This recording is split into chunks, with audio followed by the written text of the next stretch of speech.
1834, Virginia.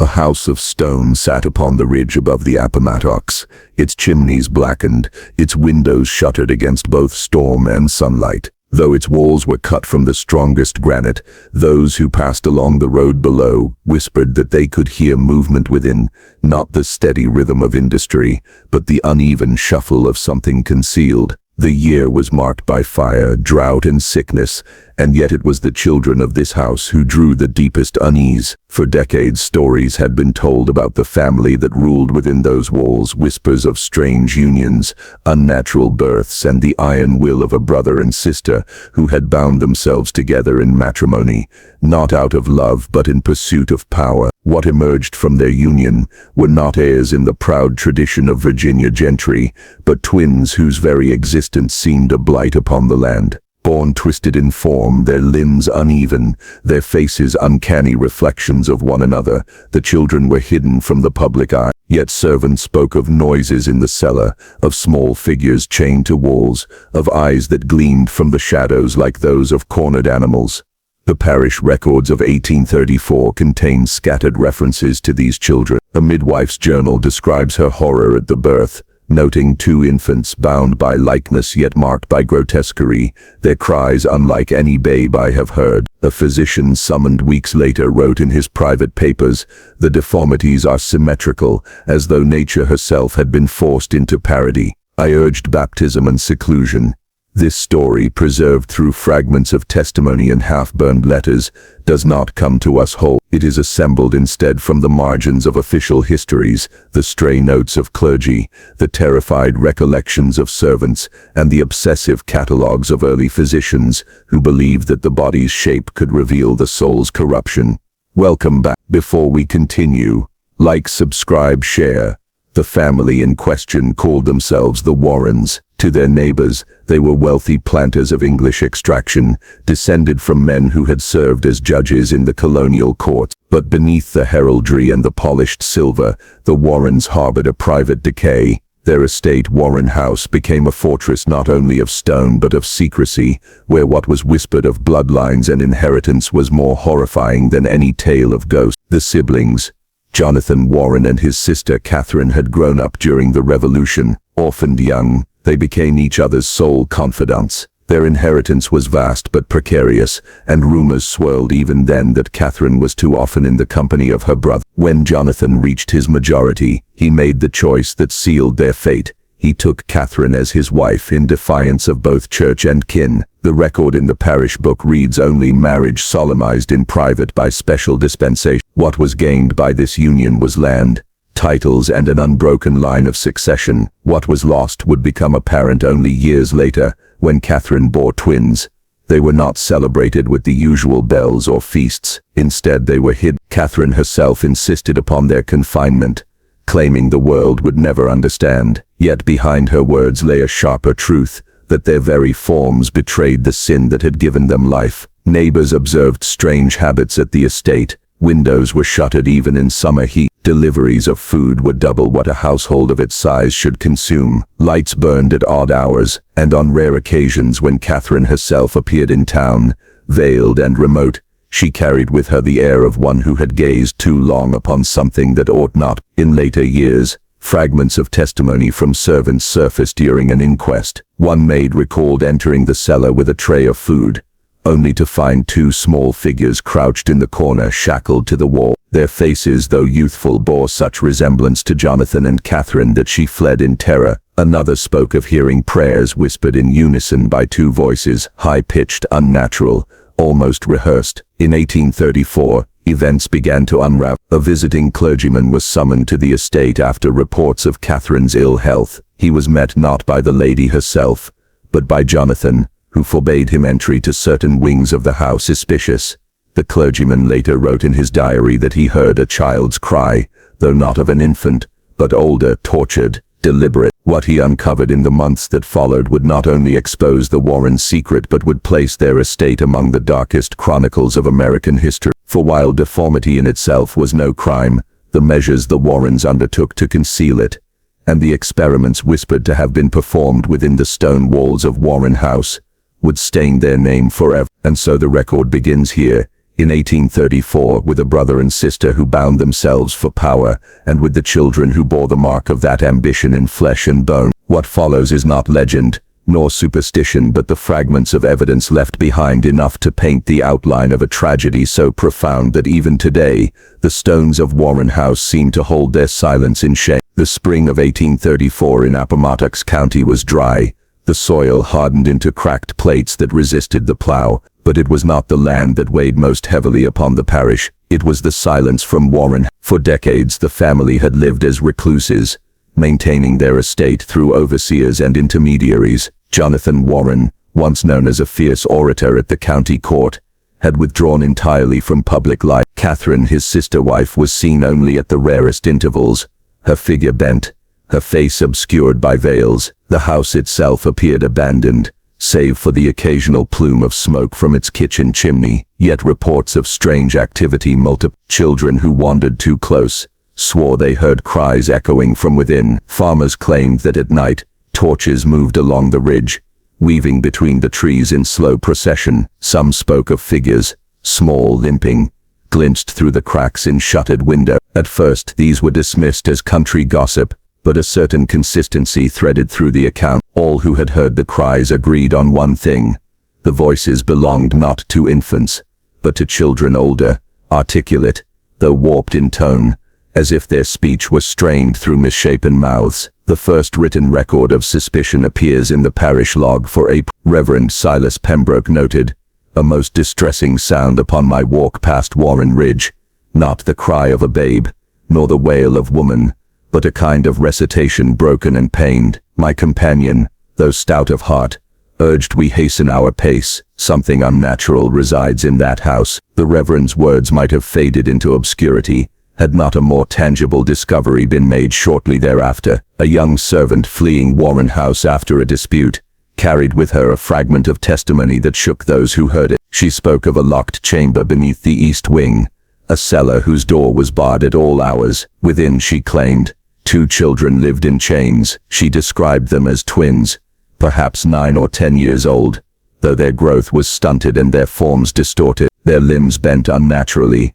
their eyes too large for their skulls. They bore a haunting likeness to Jonathan and Catherine both, such that she had no doubt of their parentage. Most disturbing of all was her claim that the children were kept not only in confinement, but in a state of deliberate secrecy. They were allowed no daylight, their meals were slid beneath the door, and when Jonathan himself descended to the cellar, it was not to comfort them, but to test them, speaking words in Latin, demanding recitations, and striking them when their voices faltered. The girl's testimony was dismissed by some as exaggeration, the bitterness of a dismissed servant. Yet others believed her, for her terror was unmistakable. She swore never to set foot upon the ridge again, declaring that the twins were not meant for life above the earth. By midsummer, unease had spread beyond whispers. A physician, Elias Harwood, was summoned to Warren House, under the pretense of treating Catherine. What he witnessed left him shaken. In his private notes later recovered among his papers, he recorded, "Lady Warren appeared weakened, her complexion as wax, her eyes hollow. Yet more troubling was the sound that reached me from below, 2 voices chanting in low unison, not childish play but studied recitation. The master, perceiving my curiosity, grew hostile, and dismissed me with little ceremony. I departed with haste, but my conscience is not eased." Harwood's notes were never intended for public eyes, but in the autumn of that year, they were cited in an inquiry led by Father Alcott Thorne, a Jesuit priest, known for his investigations into heretical practices. It was Thorne who would later assemble the fragments of the Warren affair into something approaching a coherent record. His first entry reads, "These are not tales of spirits, nor phantoms, but of human cruelty concealed beneath a veneer of piety. The Warrens keep within their walls 2 offspring, whose existence has been hidden from the parish these 10 years. Their condition is spoken of in hushed tones, twisted in form, yet possessed of minds that their father would shape as instruments of his will. Such secrecy cannot endure. It is my duty to draw forth the truth." The priest began visiting neighboring farms, collecting testimony. One man recalled delivering firewood to the estate, where he glimpsed through a cracked shutter a small figure hunched upon the floor, its arms bound in iron cuffs. Another swore he had seen 2 pairs of eyes glinting from the cellar grate, watching him as he passed. With each account, a picture emerged. The Warren twins were not merely unfortunate in their birth, but deliberately concealed, raised as captives rather than children. Their voices, though rarely heard, were described as eerie in unison, chanting prayers or fragments of verse as if drilled to perfection. By late autumn, Father Thorne resolved to act, but secrecy proved difficult to pierce. Jonathan Warren was a man of considerable influence, his name tied to judges, planters and merchants across Virginia. To accuse him outright was to invite ruin. Thus the priest chose a slower path, to build a record, to gather corroboration, to draw the noose tight around Warren House, until no denial could prevail. But while Thorne assembled his evidence, events within the house grew darker still. Catherine's health declined sharply. Servants whispered that she rarely left her chamber, that she spoke to no one save the twins in the cellar. One maid overheard her pleading through the barred door, "Forgive me, my darlings, forgive me for the world's cruelty." Yet whether the cruelty was the world's or her own, remained the most haunting question of all. By the year's end, the veil of secrecy around the Warrens had thinned to the breaking point, and when at last the first eyewitness account of the cellar was forced into daylight, it revealed not merely deformity, but a calculated arrangement of control, secrecy, and inherited sin. The decisive moment arrived in January of 1835, when a boy named Matthew Briggs, son of a tenant farmer, stumbled into Warren House during a snowstorm. Seeking shelter, he forced open a side door to the unused west wing. What he found was no warm fire, nor friendly hearth, but the echo of voices rising from beneath the floorboards. Matthew later swore before parish elders that he heard the voices clearly, 2 in number, reciting in eerie unison. They spoke not as children, but with a strange solemnity, repeating phrases in Latin and fragments of scripture. One voice faltered, and a sudden metallic clang rang out, followed by a cry of pain. Terrified, the boy fled, but not before glimpsing the barred trapdoor near the stairwell, from which the voices emanated. Snow clung to his clothes as he burst into the chapel, wild-eyed, demanding the priest come at once. Father Thorne wasted no time. With 2 parish constables, he returned with Matthew to Warren Ridge. Though Jonathan Warren resisted entry, the storm provided cover. Doors could be forced under the excuse of ensuring the safety of all within. What they found confirmed the boy's story. The trapdoor, when pried open, revealed a stone stair twisting down into darkness. At the base, a locked iron gate barred the way. From behind it came the unmistakable sound of breathing, labored, irregular, yet human. Thorne demanded the gate be opened. Jonathan's refusal was immediate, his voice rising in fury. "There are no children here, only devils that would shame this house if ever seen." But Catherine's reaction was different. She collapsed into sobs, pleading for mercy, whispering through clenched teeth, "Do not let them see my angels."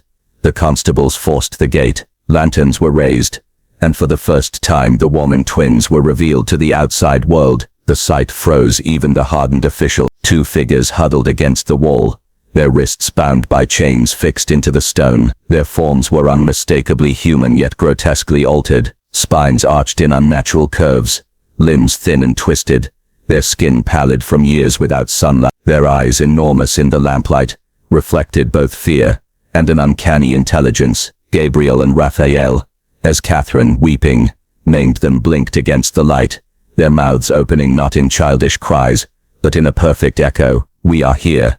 We are here." It was not madness. It was recitation, rehearsed countless times. Their speech was halting but deliberate, as though each word carried the weight of practice under threat. Father Thorne recorded in his journal, "I beheld them, bound and broken, yet not mindless." The deformity of their flesh was grave, but more dreadful was the precision of their speech. Like pupils drilled for years within a prison, they spoke not to beg, but to testify, as though prepared for this moment of unveiling. Jonathan's fury turned violent. He attempted to seize the lanterns, to plunge the chamber back into darkness. The constables restrained him, but his words chilled the room. "They are not children, they are punishment, reminders of sin. To reveal them is to reveal corruption itself." Catherine, by contrast, knelt at the threshold of the cell, clutching the bars, sobbing with both shame and adoration. "My sons," she cried, my only light. What followed was chaos. The twins were carried from the cellar, their frail bodies wrapped in blanket. They did not resist, but clung to each other, whispering verses under their breath. Their appearance, half human, half phantom in the eyes of the villagers, ignited both horror and fascination. Crowds gathered outside Warren House as word spread that the children long rumored to exist had been found, and in such a dreadful state. The constables placed Jonathan under guard. Catherine was not arrested, but placed under the supervision of parish matron. The twins, too weak to stand, were transported to the rectory under Father Thorne's protection. There, in the quiet of the parish chambers, the full weight of their existence began to surface. Over days of careful questioning, they revealed fragments of memory, not of play or affection, but of endless lessons, punishments and commands. They recited legal phrases, property descriptions, even the names of neighboring families, as though drilled to memorize the affairs of the estate. More disturbingly, they described objects hidden in the manor, jewelry, documents, and trinkets taken from families accused of petty crimes or witchcraft generations earlier. Their father, they claimed, had told them these items were proof of divine favor, bestowed upon the Warrens through righteous judgment. Father Thorne listened, recording every word. His notes reveal his astonishment. Though twisted in body, their minds are like vaults, holding detail upon detail with unnatural precision. They speak of hidden rooms, of bribes, of schemes by which their father enriched himself through false accusation. It is as though these innocents, meant to be silenced by confinement, have become living archives of the family's corruption. But even as revelations unfolded, fear spread through the county. Some whispered that the twins were cursed, the offspring of incest and sin, their deformities a mark of divine wrath. Others saw them as victims, but victims whose very existence threatened to unmask the comfortable illusions of the parish elite. For Jonathan's dealings touched many: land transfers, inheritance disputes, accusations of witchcraft. All had flowed through his influence. If the twins' testimony was true, then dozens of respected families stood upon stolen foundations. The Warren case, once a murmur of superstition, was poised to erupt into a scandal capable of tearing the county apart. And in the eye of that storm sat Gabriel and Raphael, frail, trembling yet steady in their words, children who had never seen the sun, but who carried in their memories the power to expose generations of corruption. Their liberation was not an end, but a beginning. For now came the question that would divide neighbors, unsettle churches, and rattle the very court. Were Gabriel and Raphael proof of monstrous sin, or proof that sin can be unmasked, even through those most despised by society? And as the first hearings approached, Jonathan Warren prepared his last defense, that his children were not to be believed, that their deformity made them delusional, their words meaningless. But those who had heard the twins speak knew otherwise. Their voices carried not madness, but the cold weight of truth.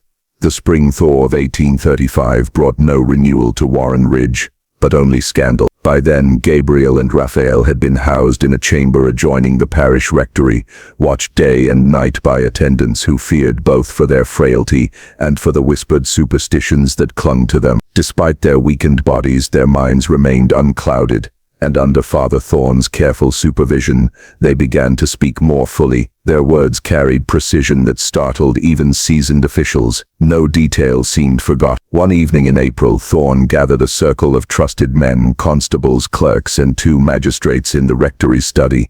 Catherine Warren, pale and trembling, was brought in as well, though Jonathan remained confined under guard. The twins, seated upon cushioned chairs for the first time in their lives, began to recite. What emerged that night would alter the county's history. Gabriel spoke first. His words were slow but deliberate. Each syllable weighed as though it cost him effort. On the night of September 14th, in the year 1819, he began, "Our father met with Tobias Fletcher in the cellar to plan the accusation of Thomas Caldwell." The room fell silent. These were not childish tales, nor vague recollections. Gabriel provided dates, names, even the placement of objects. He described how Catherine delivered Fletcher a purse of silver, payment for his part in planting a puppet of cloth and hair within Caldwell's forge. The hair, Gabriel explained, had been cut from Caldwell's youngest daughter during a so-called medical examination meant to search for marks of witchcraft. Raphael continued without hesitation, his tone steady despite the trembling of his hand. Fletcher was instructed to place the puppet beneath the anvil. Witnesses had already been told where to look. They would swear it had been discovered by chance. Caldwell was condemned not for his sins but for our father's profit. The officials shifted uncomfortably. Some scribbled notes with shaking hands. Others merely stared. Catherine sobbed into her shawl, whispering denials, but the twins pressed on. They spoke of hidden caches beneath the manor, chests of jewelry stripped from widows, tools taken from executed tradesmen, parcels of land seized under false charges. They named Mary Hutchkins, who in 1821 had been accused of cursing livestock. Gabriel recited with chilling clarity. Her cow was poisoned by father with tincture purchased in Boston. He claimed its death as proof of witchcraft. She was hanged, and her farmland divided between the treasury and our house. The magistrates demanded evidence, and the twins supplied it. They described the chest's exact location in the eastern corner of the study, beneath warped floorboards where a loosened nail betrayed its hiding place. At dawn, constables searched Warren House. There, precisely as the twins had said, they uncovered a wooden chest containing 37 items, rings, lockets, buckles, and a wedding band inscribed with the name Mary Hutchkins. The discovery struck like thunder. The testimony was no invention. Jonathan Warren's composure crumbled. From his confinement he shouted through the barred window that his children were liars, their words fever-born, but the constables had seen the evidence with their own eyes. Catherine, when confronted with the jewelry, collapsed entirely. "It was not my will," she muttered. "I obeyed my brother as I have since childhood."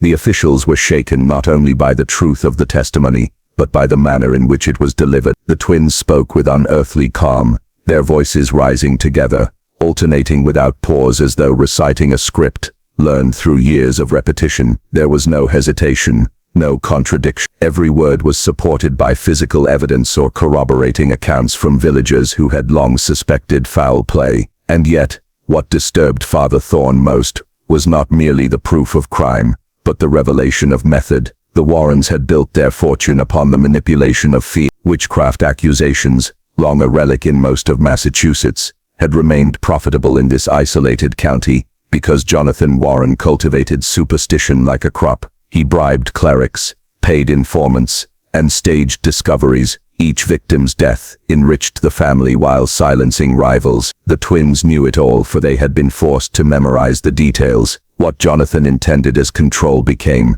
in time, the instrument of his ruin. The officials attempted to question Jonathan directly, bringing him to the rectory under heavy guard. He denied everything, sneering that his children were grotesques born of sin, whose minds were clouded by deformity. He called them phantoms, unfit to speak before men of law. But when presented with the recovered chest, his defiance faltered. His hands trembled, though his voice still spat venom. "They are mine, and I decide their truth. Without me they would never have drawn breath." It was then the magistrates recognized what the twins had long endured. Their father did not see them as sons, but as instruments, tools to be wielded, then discarded. Father Thorne's notes from that night contain a passage seldom read aloud for its chilling candor. In the presence of their tormentor, the children did not cower, their eyes fixed upon him with a steadiness that belied their frail forms. "I saw not deformity but judgment." Though chained all their lives, they rose higher in moral stature than the man who sought to deny their humanity, and in that moment I knew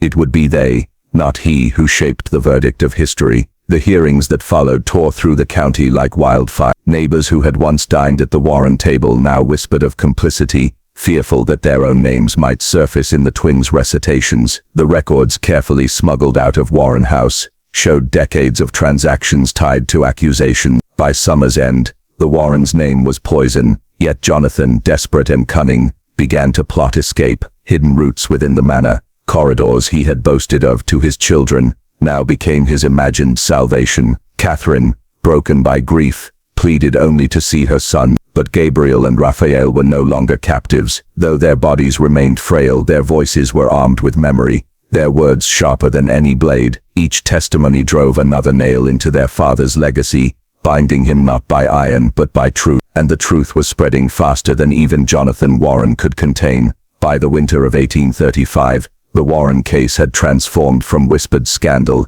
into formal inquiry. No longer was it merely a matter of stolen land or corrupted trials. Attention turned now to the children themselves, not only as witnesses but as subjects of medical and theological scrutiny. For centuries, cases of deformity had been recorded with a mixture of fascination and dread. Physicians catalogued them as monstrous births, signs of divine displeasure or natural misfortune, but Gabriel and Raphael Warren did not fit comfortably into either category. They lived, they remembered, they testified. Their very existence demanded explanation. The magistrates, uneasy with matters beyond their comprehension, summoned Dr. Nathaniel Calder, an anatomist of some reputation in Boston. He arrived in Warren Ridge in January, his leather satchel bulging with instruments, quills, and bound volumes of notes. Calder had spent his career documenting abnormalities: a child born with 2 heads in Portsmouth, a man with webbed hands in Salem, and he approached the twins not with pity, but with curiosity sharpened into obsession. His first impressions, recorded in his ledger,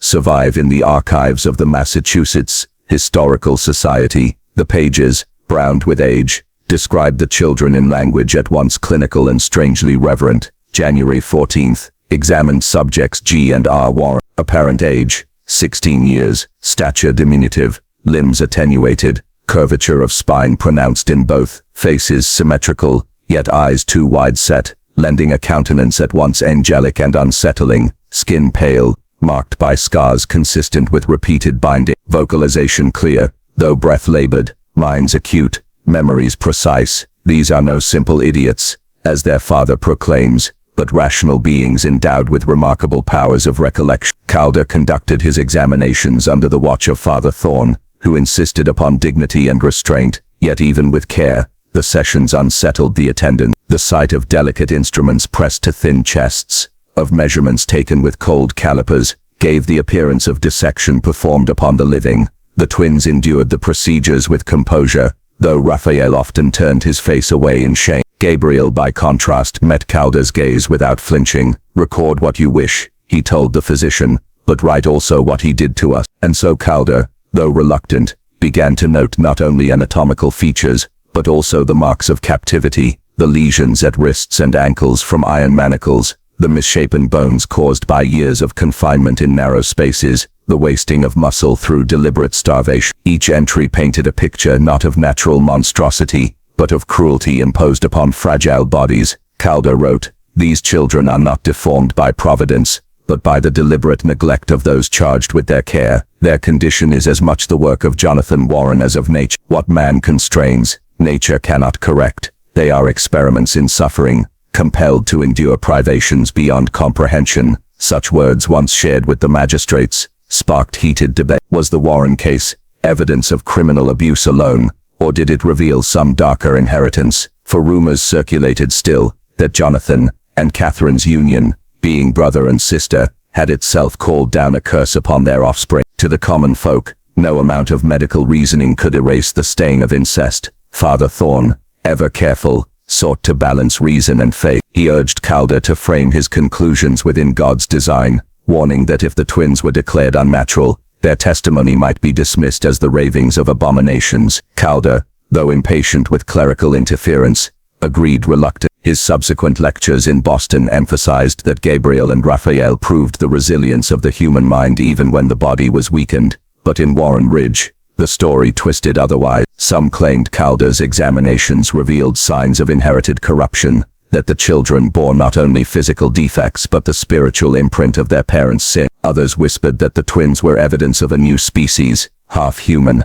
half demon, bred in secret by the Warrens' blasphemous union.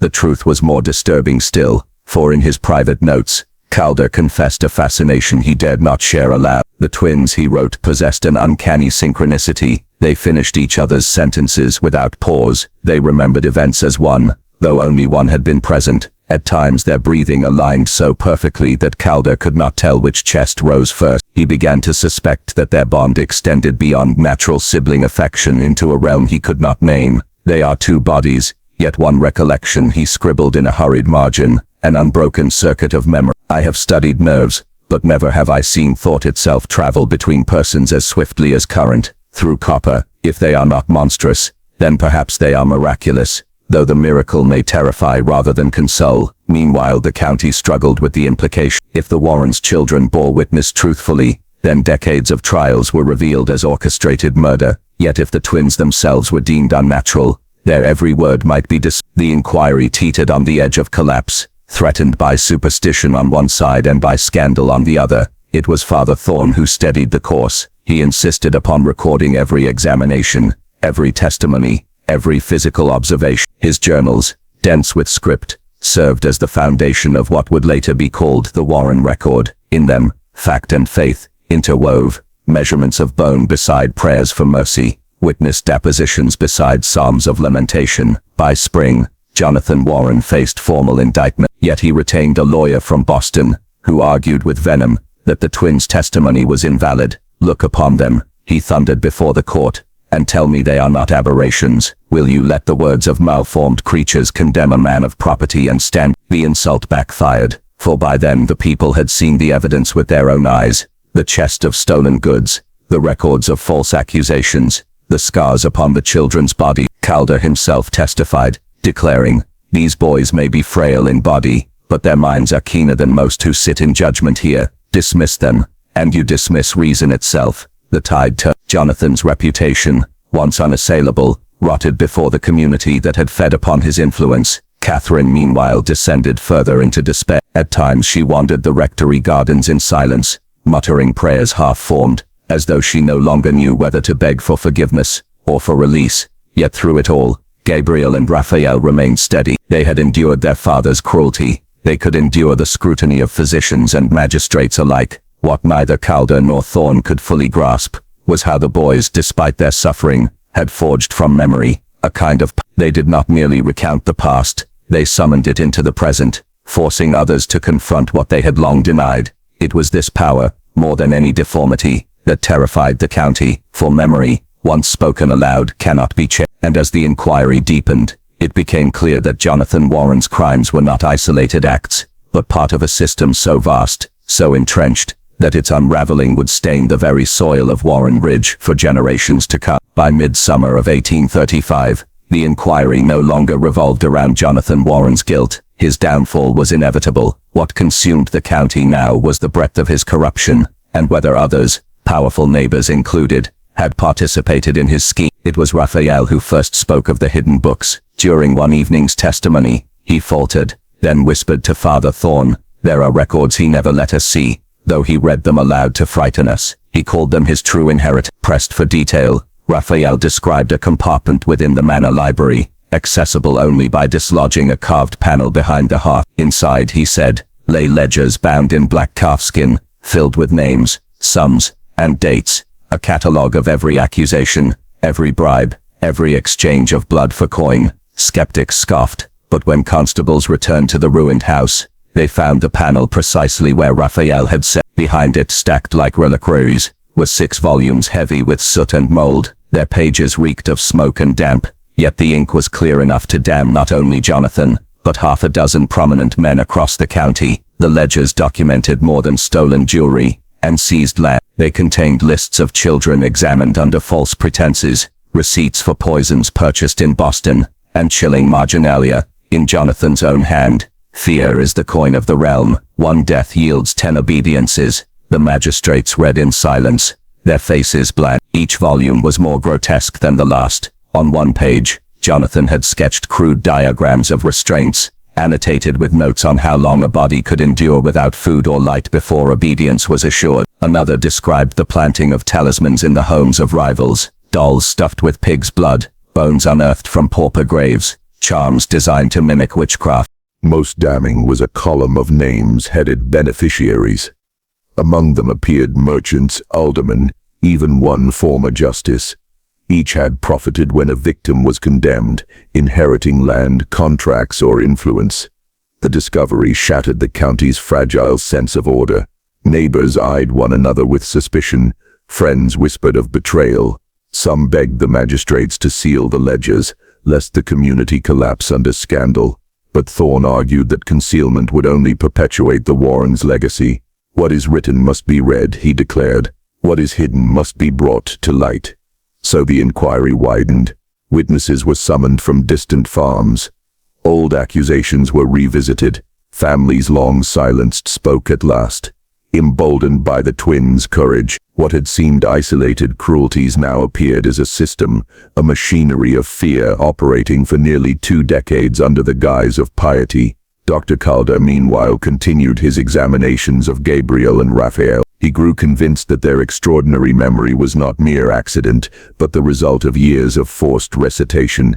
Jonathan had trained them like ledgers of flesh, compelling them to memorize every transaction, every deception, as though he trusted parchment less than their mind. Calder wrote, "The children were made into archives, repositories of guilt. Their minds serve where ink might fail. Thus the Warrens created not only heirs but instruments, walking books bound not in leather but in skin. That they now speak against their father is the greatest irony of all. He forged the very tools of his undoing." Yet there was another dimension that Calder hesitated to confess even in his private notes. The twins' recollections often exceeded plausibility. They remembered words whispered in locked rooms, conversations held while one was absent. At first Calder assumed collusion, but the accuracy of their accounts left no doubt. It was as though memory itself passed between them unseen, bridging distance, fusing 2 minds into one account. He began to record strange experiments. One brother was shown an object, a ring, a coin, a feather, while the other was kept apart. Without fail, both could describe it. When pressed, Gabriel explained simply, "He sees as I see. I hear as he hears." Calder scribbled furiously, "What if memory may be shared? What if thought itself may cross from mind to mind? As blood passes from artery to vein, these boys may reveal not corruption but a new principle of nature, one hidden from philosophy until now." Still, the inquiry could not rest upon speculation of minds. The ledgers demanded action. In August, Jonathan was brought again before the magistrates, his wrists chained, his once proud figure shrunken to a husk. He denied the books, claiming forgery, but his handwriting betrayed him. So too did Catherine, who at last confessed. "It is true," she whispered. "I obeyed. I feared him more than God. He said our blood bound us, that none might betray without destroying all. I sealed the letters, I paid the men, but I never killed. I swear it." Her words won little sympathy, for what is complicity but the silent endurance of evil? The townspeople demanded justice, not only for the dead but for the living scarred by years of deceit. Yet justice proved elusive. Too many names in the ledgers belonged to men still holding office. Trials stalled. Accusations twisted into countersuits. Some claimed the twins' memories were contaminated by Calder's experiments. Others whispered that the boys themselves were unnatural, their testimony a blasphemy against reason. And always Jonathan sneered. From his cell he mocked his accusers, laughing that they feasted on the same fear he had long cultivated. "You condemn me," he shouted, "but every one of you profits by what I began. You are all my heirs." Father Thorne recorded the scene with bitterness. "Never have I witnessed such brazen defiance. The man stripped of power, yet clings to it with his tongue. He spits venom, knowing it will infect even those who seek to heal. Perhaps this is the truest legacy of the Warrens. Not their crimes alone, but the suspicion and division they sow in all who follow." As summer waned, Gabriel and Raphael grew frailer. Their lungs weakened, their voices rasped. Calder feared they might not survive the year, yet their memories burned brighter, as though urgency sharpened them. Each night they whispered to Thorne, reciting details not yet spoken, determined that no secret remained buried. It was in one such midnight confession that they revealed the most terrible truth of all. The cellar was not merely a chamber of chains, but a theater of experiments.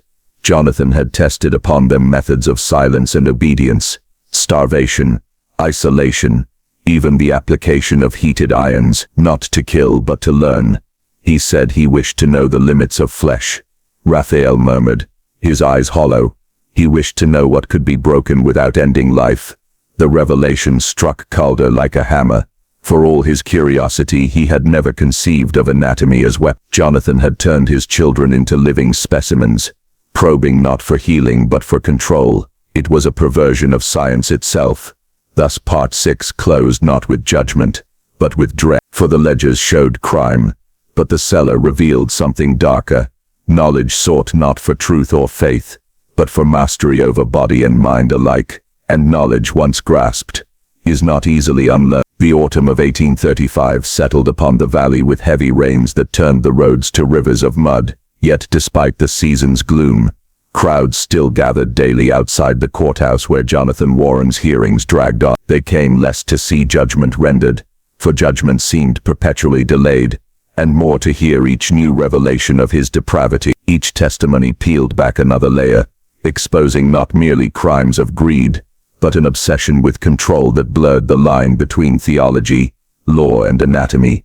It was Gabriel who first spoke the phrase anatomy of fear. During an evening session he whispered, "Father said fear is a body with organs. It breathes. It feeds." He wished to dissect it, to learn which bones to break, which veins to press, that men might obey as surely as blood obeys the heart. The magistrates recoiled at the words, but Father Thorn urged the boy to continue, though his voice shook. What followed transformed the inquiry from scandal into something far more terrifying. The twins described how Jonathan had used them as subjects in experiments designed to measure obedience. Food was withheld for days, then returned with precise instructions. A word to memorize, a name to repeat. Pain was applied, sometimes by fire, sometimes by binding, followed by commands to betray one another. Their father recorded how long it took before desperation overcame loyalty, before hunger silenced conscience.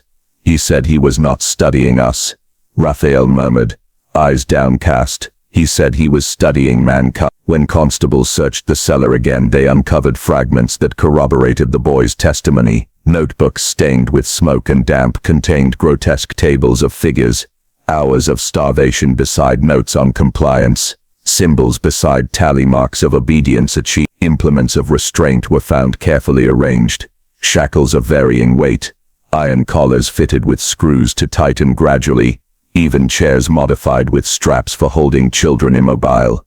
Dr. Calder examined these artifacts with grim fascination. In his private notes he wrote, "What Warren practiced was not theology, nor even jurisprudence. It was physiology of power. He sought to prove that the will itself may be conditioned like muscle, broken and trained by calculated stimuli. Were he less corrupt, his methods might have anticipated discoveries of science centuries hence. But in his hands, knowledge became cruelty perfected."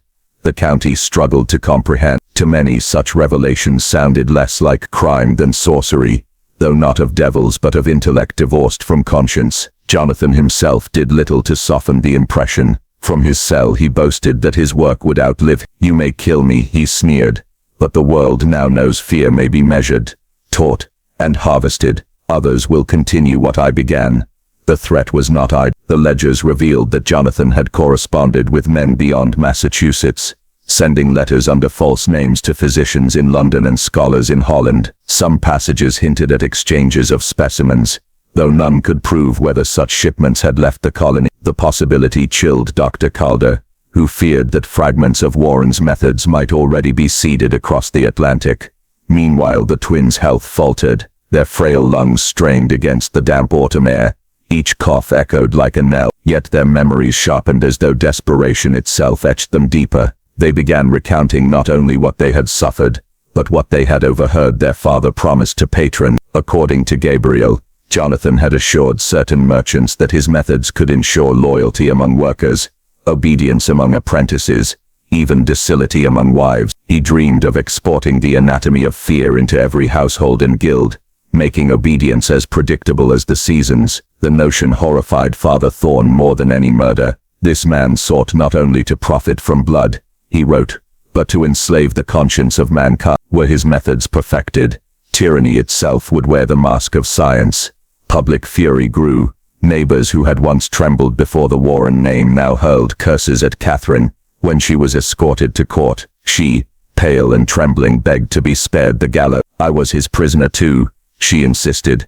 "I bore his shame, but I never lifted a hand to kill." Yet the community, scarred by years of silence, had little appetite for mercy. Still, among scholars a darker debate unfolded. Some argued that Warren's notes should be burned, erased from memory. Others, Calder among them, insisted they must be preserved, not as doctrine but as warning. We burn knowledge at our peril, he cautioned. Better to confront it, to study its poison, lest it return clothed in new words by men who never knew its source. This dispute mirrored the twins' own torment. Gabriel longed for the ledgers to be destroyed, fearing that others would imitate their father. Raphael, by contrast, believed the records should remain as testimony. If all is burned, he whispered, then the world will call us liars and he will win again. Their disagreement deepened into nightly arguments, though never into hatred. Indeed, observers noted how even in discord the twins' voices overlapped, finishing one another's sentences, as if a single mind quarreled with itself. The strain took its toll. By November, Raphael collapsed during testimony, carried away in a swoon. Calder warned the magistrates that continued questioning might kill them both, but the court insisted the inquiry must proceed. Too many names remained unspoken, too many crimes unexposed, so the boys persevered, their thin voices cutting through the courtroom like knives. They named magistrates who had taken bribes, constables who had planted evidence, even ministers who had profited from confiscated lands. Each revelation sent ripples of panic through the county, threatening to unravel the very institutions meant to uphold justice. By the year's end, Massachusetts stood divided. Some hailed the inquiry as a cleansing fire, burning away corruption. Others feared it as a contagion of suspicion that might never end. And always, at the center sat Jonathan Warren, shackled, yet smirking, as though he had orchestrated the chaos from the start. Look upon them, he jeered one December morning, gesturing toward his children. You call them witnesses, but they are my creation. Every word they speak I planted, every memory they recite I chose. Even in condemning me, they fulfill my design. Tell me then who truly wins. The outburst silenced the chamber, for though most dismissed his claim as madness, a seed of doubt took root. Could the boys' memories, shaped by years of manipulation, truly be trusted? Were they instruments of justice, or remnants of their father's will? Dr. Calder wrestled with the question in his journal. I confess a terrible uncertainty. Their recollections are too precise, their unity too unnatural. Have they spoken truth? Yes.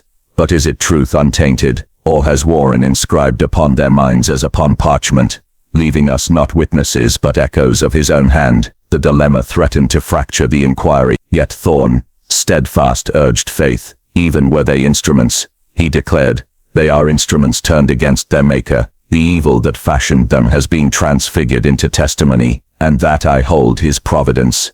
Thus Part 7 closed with uncertainty. The crimes were laid bare, the ledgers unsealed, the instruments of torture displayed, yet the county found no peace. For in exposing Jonathan Warren's anatomy of fear, they had uncovered a question far more troubling. Could truth itself be trusted, when born from the experiments of a monster? The winter of 1836 arrived with biting winds that rattled the shutters of the county courthouse. Snow lay in heavy drifts across the valley, muffling the fields where Warren land once stretched. But inside the chamber, silence was impossible. Every proceeding of Jonathan Warren's trial became a theater of accusation, defiance, and suspicion so sharp, it seemed to gnaw the very foundations of justice. The first days of testimony had been enough to condemn any man. The ledgers, the implements, the graves uncovered near the orchard. Yet as the hearings lengthened, doubt seeped into the woodwork like frost. Jonathan's taunts, that his children were his creations, that their testimony was a performance rehearsed within their suffering, took on a dangerous weight. Magistrates argued in whispers whether the twins' recollections were too perfect, their harmony unnatural. Some wondered aloud if Warren had indeed engraved memories into them as one inscribes upon wax. If so, could their words truly be trusted? Or had the court, in thirst for justice, leaned upon the very instruments of manipulation it sought to condemn? Father Thorne fought bitterly against such doubts. You would grant him victory twice, he warned, first in cruelty, and second in disbelief. If truth may be doubted merely for its source, then all victims become liars, and no tyrant need fear justice. Yet the seeds had been sown, and they spread with alarming speed. Citizens who once cheered the twins, now whispered that perhaps they were cursed, their deformities not birth but design. Rumors claimed Warren had bred them deliberately as tools, half human and half experiment. By January, townsfolk who had once demanded Catherine's hanging now wondered if she too had been little more than a puppet in her brother-husband's designs. The trial threatened to consume itself. One night while the snow thickened outside, Calder sat alone with the ledgers. The twins' testimonies spread before him like a map of horror. He wrote in his journal, "I find myself paralyzed. Their accounts are too consistent, too complementary. Could suffering alone produce such exact memory? Or has Warren indeed carved truth into them by methodical repetition, punishment and reward? If so, then every word they speak is both true and false. True in detail, false in ownership. They are witnesses and yet not free men. Their very recollections enslave." The question weighed heavily on him, and he confessed it to Father Thorn the next morning. The priest listened, his face shadowed by exhaustion. "Yes," he admitted, "they are not free, but freedom is not required for testimony. Even a chained man may point to his jail. Do not confuse the stain of the method with the purity of the fact." Still, doubt lingered. Jonathan thrived on the uncertainty. From his shackled chair he mocked every proceeding, turning each witness into an object of ridicule. When merchants confessed to taking bribes, he cackled that they had paid him willingly, begging for favors. When constables swore they were deceived, he reminded the court that their signatures adorned his records. He never denied the acts themselves. Instead, he inverted them, twisting guilt into evidence of his brilliance. "You call me murderer," he said one morning, his voice carrying through the packed hall. "I call myself educator. Did I not teach you how fragile your faith is? Did I not reveal how little it takes to bend your laws, your ministers, your magistrate? My children are my work. Yes, and so are you all." Gasps filled the chamber, but not all were of outrage. Some, terrifyingly, were of recognition, for the county had indeed bent for years beneath his influence, excusing whispers, overlooking disappearances, permitting cruelty cloaked in scripture.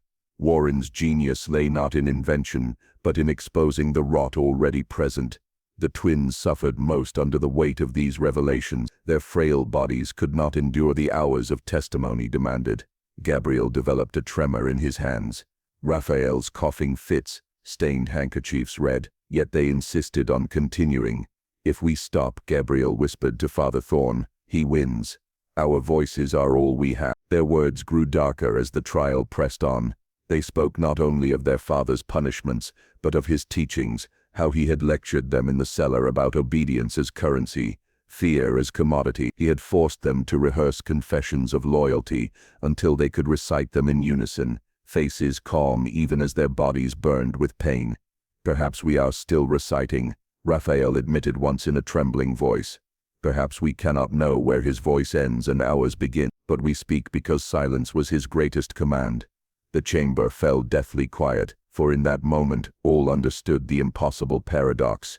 The children might indeed be speaking with the echo of their father's voice, yet that echo was itself an indictment. Jonathan had sought to enslave memory, but in doing so he left behind witnesses who could not help but expose him. By February the trial reached a fever pitch. Supporters of Warren, few but loud, claimed the proceedings were a witch hunt, no different from the hysteria of Salem. Others countered that to let Warren escape judgment would be to legitimize cruelty as science. The magistrates, torn between precedent and panic, wavered. Some urged immediate execution, others demanded postponement, citing doubts about the testimony. Weeks dragged on, and still no verdict was reached. During this paralysis, Catherine grew gaunt. Once proud and severe, she now appeared a hollow shell. She pleaded again for mercy, claiming she had only obeyed Jonathan out of terror. Yet the community, desperate for a scapegoat, seemed ready to condemn her if they could not conclusively condemn him. The climax came in late March, when Jonathan himself demanded to speak. Shackled, gaunt from confinement, yet still terrifyingly lucid, he delivered a speech that left the chamber stunned. "You believe you sit in judgment of me," he declared, "but I have already judged you. I revealed your greed, your cowardice, your hypocrisy. You call me monster, yet I did not invent your weakness. I only exposed it. If I die, you will not destroy me. You will destroy your reflection, and you will look upon the ruins with relief, pretending you are cleansed, but the rot will remain. And one day, another will rise who sees as I saw, who measures as I measured. Then you will remember my name, and envy those I killed, for they were spared the future." The words reverberated through the chamber, chilling even the most hardened magistrate. That night, townsfolk gathered outside the courthouse, demanding resolution. Snow fell silently upon their torches, yet their voices rose like fire. "Hang him! Burn the ledgers! End it!" they shouted. But inside, the magistrates still quarreled, unable to agree whether the testimony that condemned Warren was free truth or manufactured memory. The trial teetered on collapse. Justice, like the snow outside, threatened to bury the valley whole, and at its center the twins, pale, coughing, trembling, clung to each other in silence. Whether witnesses, victims, or merely echoes, they had become the fragile axis upon which the fate of an entire community now turned. By April of 1836, the valley was restless beyond endurance. The Warren trial, intended to deliver swift justice, had dragged on for months like a festering wound. Trade faltered, fields lay untended, and taverns roared nightly with arguments over guilt, truth, and the twins' testimony. The people demanded resolution, and at last, the magistrates bowed to necessity. A special session was called, the chamber overflowing with citizens pressed shoulder to shoulder, their breath fogging the air despite the thaw of early spring. Guards held back those who clamored for Warren's execution before the verdict was even read. Catherine sat stiffly in her chair, lips white, hands bound, though her eyes carried a flicker of desperate calculation. Jonathan, by contrast, seemed invigorated by the crowd. Shackled but smiling, he whispered to the constables as though they were old friends, asking whether they feared the mob outside or the truth inside more. When the magistrates entered, silence fell like a shroud. Their faces betrayed sleepless nights and bitter division, yet in their hands lay the decision the county had awaited with dread. The verdict was read in halting tone. Jonathan Warren was declared guilty, not only of murder, fraud, and unlawful experimentation, but of moral corruption, so calculated and deliberate as to constitute treason against nature itself. The charge carried the sentence of death by hanging to be carried out within the fortnight. The chamber erupted in shouts of relief, rage, and prayer. Some wept openly, clutching their neighbors. Others demanded immediate execution that very day. But the judgment did not end there. Catherine Warren's fate had been bitterly contested. She had pleaded weakness, claiming to be her brother's pawn, yet too many records bore her signature. Too many victims had named her hand in their torment. The magistrates, unwilling to grant her full innocence, yet uneasy at condemning her alongside Jonathan, declared a harsher compromise. She would be imprisoned for life, her lands confiscated, her children placed beyond her reach. She cried out when the sentence was spoken, but her protests drowned beneath the roar of the crowd. And then the matter of the twins arose. The silence was heavier than before. Gabriel and Raphael, fragile in their seats, clutched each other as the magistrates deliberated aloud. Could children shaped in cruelty, their very memories suspect, be trusted to live free? Some muttered that they were blighted, that their deformities were the visible proof of corruption. Others argued that to punish them was to extend Jonathan's cruelty even beyond his reach. Father Thorne rose then, his voice trembling with the weight of weeks spent battling despair. These children have endured more torment than any of us can imagine. Their testimony, though scarred, is truth enough, for it has freed you from deception. They must not be punished for the sins that created them. If you condemn them, you will complete the Father's work yourselves, and become his heir. For a moment the crowd was hushed, confronted by its own reflection. At last the magistrates ruled. The twins would not be condemned. They would be placed under the guardianship of the parish and Dr. Calder, with provisions drawn from the sale of Warren estate. Their bodies, though twisted, bore no crime. Their survival, the magistrates declared, would serve as living proof that innocence can persist even amidst corruption. The decision was met with uneasy murmurs. Some applauded, others turned away, muttering that deformity itself was danger. But no one dared challenge the ruling outright, not after months of stalemate. The days that followed were a blur of preparation. Gallows were raised in the town square, their timbers stark against the pale sky. Merchants sold black cloth by the yard. Farmers postponed planting to witness the spectacle. Rumors spread that Jonathan would not die quietly, that he had contrived some last act of defiance. Within the jail his laughter echoed nightly. Constables swore they heard him whispering to shadows, promising them survival. One swore that Warren had predicted the exact hour of his death, and declared it meaningless. "Do you not see?" he told a guard. My noose is only your neck. You will wear it when the next man learns what I knew. Catherine, meanwhile, withered in her cell. No defiance, no speeches, only a broken muttering to herself. Prayers or curses, indistinguishable. She asked for her children once, but when denied, lapsed into silence. The twins remained at Father Thorn's rectory during those final days, their health fragile. Gabriel's tremors worsened, and Raphael could scarcely rise without coughing fits that rattled his chest. Yet they insisted they would attend the execution.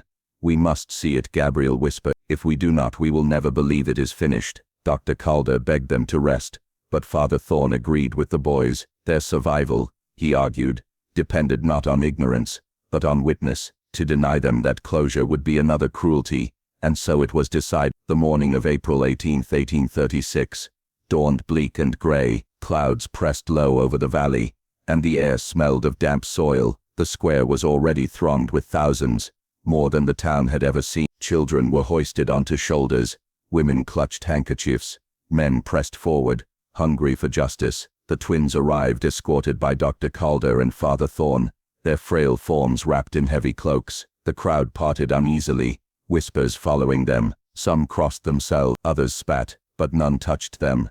At last Jonathan Warren was brought forth. He walked with a soldier's stride, chains clinking, his face unshaven yet unbowed. His eyes sought the twins at once, and he smiled. "My finest works," he murmured, loud enough for all to hear. "You will live longer than I. That is my victory." The noose was fitted about his neck. The magistrate read the charges once more, his voice faltering against the roar of the crowd. Jonathan raised his head, eyes sweeping across them all. "You kill me," he declared, "but you cannot kill what I revealed. You will find another Warren in every mirror you pass. Remember me not as monster, but as truth." The signal was given. The trapdoor fell. His body convulsed, then swung still. The crowd cheered, some weeping, some laughing. Others turned away, unsettled by the final words. Father Thorn bowed his head in prayer. Catherine screamed from her cell when the bells told the death, and the twins, pale, trembling, clinging together, stared in silence. Gabriel's lips parted as if to speak, but no sound emerged. Raphael clutched his brother's hand until his knuckles whitened. Their faces bore no triumph, no relief, only a hollow exhaustion deeper than words. That night, after the body was buried outside consecrated ground, the town feasted, but the twins did not attend. They sat instead by the rectory hearth, staring at the flames. "Is it finished?" Gabriel asked. Father Thorn, weary beyond expression, whispered, "It must be, but Dr. Calder's journal from that night tells another story. I fear it is not finished." The boy's cough worsens. The elders' hands will not still. They are haunted, not by specters, but by echoes too deep for silence. Jonathan Warren is dead, but his voice is not. It lives in memory, in fear, in the doubts we dared not answer. I wonder, have we ended his reign, or merely preserved its shadow? The valley celebrated, yet in the shadows of the rectory, the fragile heirs of Warren blood whispered to one another, their words inaudible, their faces drawn pale in firelight. No one who saw them that night believed the story was over. The execution of Jonathan Warren was meant to seal the matter, to cauterize the wound that had bled across the valley. Yet as the spring of 1836 yielded to summer, it became clear that the wound had not closed. It had deepened, invisible beneath the surface, festering in memory, whisper, and fear. The gallows in the square, blackened from weather, were not dismantled at once. Children dared each other to touch the wood. Merchants avoided passing beneath it.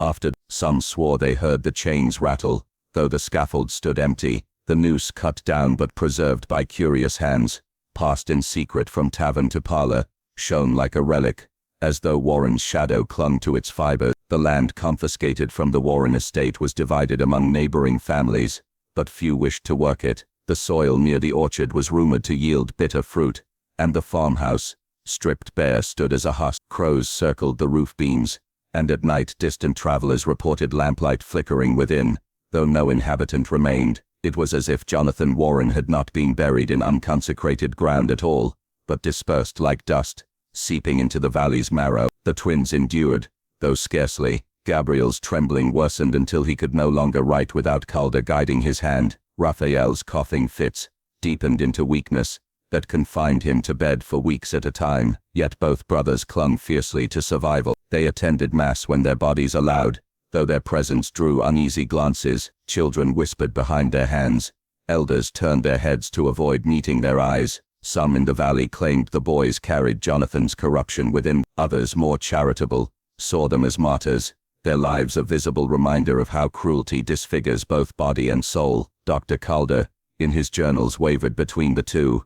I wish to see them as innocent, he confessed yet I cannot deny that in their voices I hear traces of the father's cadence. Their arguments are too precise, their memories too sharp for children so afflicted. When they speak in unison, which they do unconsciously at times, I am seized by dread, as though the man we hanged has not truly departed, but only retreated into their fragile frames. Father Thorne fought bitterly against such suspicion. He insisted the boys' survival was a victory, not a curse. Yet even he confessed in private sermons that he felt the valley might never escape the Warren shadow. Evil, he wrote, does not die with the body, it lingers where it has been allowed to flourish, testing each generation anew. Catherine Warren never recovered. Imprisoned in the county gaol, she lived in silence, refusing food until gauntness wasted her to a spectre. Guards reported she whispered prayers to her brother nightly, begging forgiveness, cursing his name or both. By autumn her mind was gone, her body soon after.